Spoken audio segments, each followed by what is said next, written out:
What's up, guys? So today I'm working on this 2008 Audi A4 2-liter turbo, and as usual I like to change the cabin filters in my cars. So I'm gonna show you a quick video how to change a cabin air filter, because most cars usually you have to take the glove box out to get to your cabin filter. On the German cars like BMW, Audi, Mercedes, a lot of times it's under the hood.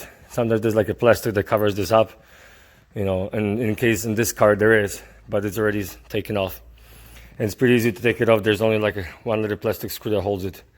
You remove this plastic that covers the battery, and then you get here and you simply gotta pry these up and pull this plastic out.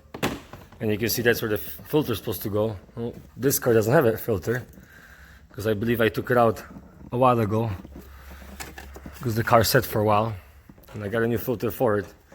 So I'm gonna put it in so we have it. And there you go. Like I say, a lot of European cars, filters under the hood. Domestic cars like, you know, GM, Ford, Dodge, they usually, you know, on the inside of your car. Same as Toyota, Honda, Hyundai, and other cars.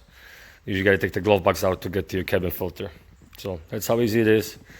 And it does make a difference for you though. If you get allergies, you have dogs, if you don't change this thing, I'm sure you're gonna feel a lot worse. So this is really recommended, you know, by me, dealer, and, you know, other places to actually replace your cabin air filter. And it's also better for your HVAC system, you know, for the blower motor, other stuff.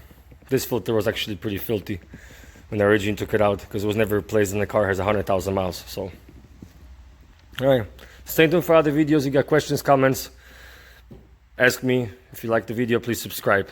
See ya.